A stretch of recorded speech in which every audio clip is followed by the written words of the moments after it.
मैं नबील अहमद फिर से आपके सामने सी सुपरवाइज़र, और आपके सामने आज मैं ये हमारे ट्रेन ऑपरेटर हैं और ट्रेन इंस्पेक्शन के बारे में आज हम लोग बात करेंगे। क्या क्या ट्रेन इंस्पेक्शन में रिक्वायरमेंट होता है और क्या क्या हम मेक श्योर कर सकते हैं as a being a safety professional, हम लोग क्या क्या मेक श्योर कर सकते हैं। तो आपका क्या नाम है? सफदर अली सर। देखें, जब भी आप ट्रेन में क्या क्या कंपोनेंट्स हैं जो आप पहले जब स्टार्ट करते हैं तो मेक श्योर कर सकते हैं। ठीक है, सबसे पहले तो ये आउट रिगर देखें, ये आउट रिगर है, आउट रिगर फुल्ली एक्सटेंड होना चाहिए। ठीक है, ये पैड है, पैड आपका प्रॉपर होना चाहिए। जो लैंड का, जो ज़मीन का जो ये कंपैक्शन है वो भी आपका सही होना चाहिए। ठीक है, उस तरह से ये टायर का कंडीशन भी आपका सही होना चाहिए। ठीक है, उसके बाद आप इधर देख लें, ये बूम है। ठीक है, ये बूम कितना मीटर का है? ये 45 मीटर का ये बूम है। ठीक है, और इसके अंदर आप देख रहे हैं ये जो कंपास जो देख रहे हैं ये एंगल शो करता है, पता है ना, ये एंगल शो करता है। ये आपका कि 50 पे जा रहा है, 60 पे जा रहा है, 80 से आपका ज़्यादा नहीं जाना चाहिए। ठीक है, उसी तरीके से जब आप क्रेन ऑपरेटिंग करने से पहले, सेटअप करने से पहले आप कोई भी हाइड्रोलिक भी चेक कर सकते हैं, कोई हाइड्रोलिक लीकेज तो नहीं है, कोई आयल तो लीकेज नहीं है। उसके हिसाब से इसमें कंपोनेंट्स की अगर बात करें तो इस तरफ आपका जो वायर आया हुआ है, स्लिंग्स आया हुआ है, ये केबल ड्रम्स है यहाँ पे, जो ड्रम्स में जो रैप होता है। ठीक है, उसी तरीके से आपका जो सेफ SWL को मेक श्योर करना है कि आपका सेफ वर्किंग लोड कितना है। सेफ वर्किंग लोड आपका जो हुक है वो हुक पे आपका मेंशन होगा। ठीक है, कितना हुक है, हुक का लैचेज भी आप देख सकते हैं, हुक लैचेज है, वो भी कंपोनेंट से आपका एनीमोमीटर एक लगा हुआ है ऊपर में, वो भी आप चेक कर सकते हैं। फिर ये जो ब्लॉक है, हुक ब्लॉक, जो भी आपको शो करना चाहेंगे वो हुक ब्लॉक है, जो भी कंपोनेंट से जो आपको चेक करना होगा। ठीक है, कि वो सही काम कर रहा है कि नहीं। और उस तरह से जो हुक है, हुक का जो लैचेज है, लैचेज खासकर आप मेक श्योर करें। बैटरी मेंटेनेंस का भी आप चेक करें। ठीक है, कि मेंटेनेंस जो है वो 2000 कितना है, 2000 आवर में आपका मेंटेनेंस प्रॉपर है कि नहीं, उसका रिकॉर्ड है कि नहीं, वो भी मेक श्योर करें। उसके बाद अगर ये ऑपरेटर है तो आप अपना चेक लिस्ट वो पहले फिल करें, जो रिगर है वो अपना चेक लिस्ट फिल करें। जो भी रिगिंग आइटम्स है, जितना भी रिगिंग आइटम्स आप देख रहे हैं, इधर आ जाए,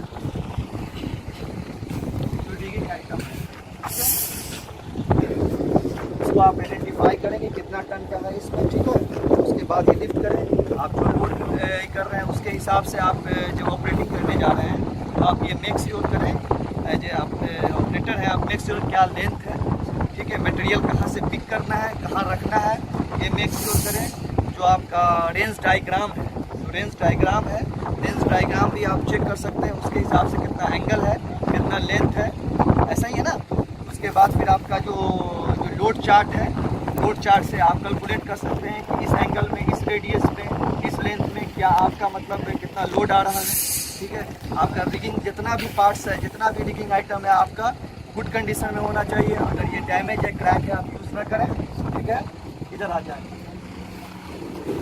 ये आप देख सकते हैं, ये ऑपरेटिंग है, ये ड्राइविंग केबल है, ये आपका ये ऑपरेटिंग केबल है।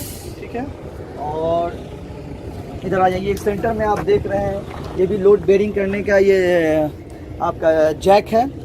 ये भी जब eight the time of the lifting that must be the use and fully extend. इधर आ जाए, इधर आ जाए,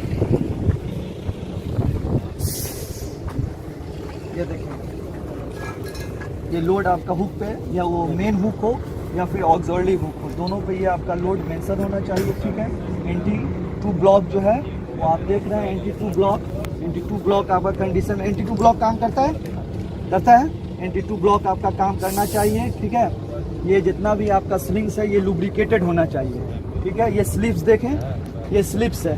ठीक है, इधर देखें, ये स्लिप्स है, जो स्लिप्स में जो है ये डैमेज, क्रैकिंग नहीं होनी चाहिए।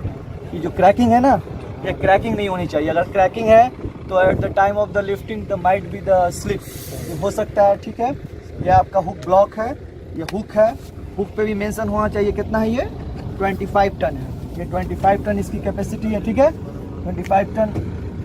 ये हुक लैचेस है, देखें, क्या स्प्रिंग प्रॉपर काम कर रहा है कि नहीं। अगर ये प्रॉपर काम नहीं कर रहा है, ये लॉक नहीं है अगर, तो फिर समझे कि at the time of the lifting having the chance to slip the material, है ना, ऐसा ही है ना।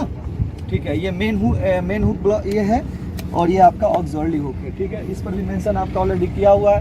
अच्छा, सेफ जो आपका SLE है, सेफ लिफ्टिंग इंडिकेटर है, वो काम करता है। Safe lifting indicator, safe lifting indicator, safe lifting indicator, safe lifting indicator, safe lifting indicator काम है। आपका कंप्यूटर जो है, कंप्यूटर पे वो काम करता है।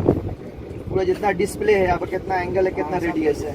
ठीक है, अगर मैनेजमेंट की बात करें तो मैनेजमेंट में आपका जो लिफ्टिंग प्लान हो सकता है। ठीक है, जब as a being safety officer अगर आ रहे हैं तो वो चेक करें कि लिफ्टिंग प्लान है कि नहीं। इस तरह से करें, इस तरह से तो उसमें आ रहा था। हाँ, इस तरह से तो आपका लिफ्टिंग प्लान होना चाहिए। ठीक है, लिफ्टिंग प्लान पे सब मेथड स्टेटमेंट होना चाहिए, चेकलिस्ट फुलफिल होना चाहिए। ठीक है, और आपका लिफ्टिंग कैलकुलेशन शीट होनी चाहिए। लिफ्टिंग कैलकुलेशन शीट में टोटल आपका कितना बूम लेंथ है, कितना एंगल है, कितना रेडियस है, कितना लोड है, कितना मैक्सिमम लोड है, वो टोटल आपका मेंशन होना चाहिए। ये टैग लाइन है, ये आपका सॉरी टैग लाइन होना चाहिए। और ये पार्ट लाइन है। ठीक है, ये पार्ट है। हर इंच कितना है कैपेसिटी है एक रोप का? 8 टन, 4 टन, 4 टन। कितना पार्ट लाइन है इसमें? 4 है। तो 4 का कितना हुआ? सॉरी 18 टन ये कैपेसिटी आप ये कर सकते हैं। और देखें यहाँ पे लिफ्टिंग का ये लुब्रिकेटेड नहीं है, लुब्रिकेटेड होना चाहिए। देख रहे हैं ना, लुब्रिकेशन नहीं है तो ये स्लिप होने का चांसेस है। ठीक है, आपका एनीमोमीटर काम करता है? हाँ, यस, वो भी चेक करें कि आपका वो मतलब नहीं है तो आप पोर्टेबल दूसरा है, उससे आप यूज़ करके ही कर सकते हैं। कंप्यूटर पे स्क्रीन पे टोटल काम कर रहा है। मैनुअल है। जब आप लोड लिफ्ट करते हैं तो वो क्या आप एक्सटर्नल कोई भी आप काउंटर वेट रखते हैं? काउंटर वेट अगर ज़रूरत है, मैन्युफैक्चरिंग बोला है काउंटर वेट तो रखेंगे, नहीं है इनबिल्ड है तो रखने की ज़रूरत नहीं। जो कैपेसिटी है उतना ही उठाएंगे। ठीक है, तो ये बेसिक इन्फॉर्मेशन है हमारे लिए, आपके लिए भी स्पेसिफिक है कि आप कॉम्पिटेंट है। थर्ड पार्टी सर्टिफिकेशन होना चाहिए, आपका क्रेन का होना चाहिए। ठीक है, ये सब इंश्योर कीजिए। अगर ज़रा सा भी हाइड्रोलिक लीकेज या कोई भी ऑयल लीकेज है, कोई भी है, आपका ब्रेकिंग लाइट है, वो है ब्रेकिंग लाइट भी होनी चाहिए। ठीक है, कि जो आपका जब भाई आप मूव कर रहे हैं, जब भी ऑपरेशन में है तो वो लाइट ऑपरेशन में होनी चाहिए। ठीक है, ये बेसिक इन्फॉर्मेशन है, ये मेक श्योर करें तभी आप क्रेन ऑपरेटिंग कर सकते हैं। ठीक है, चलिए, ओके, थैंक यू।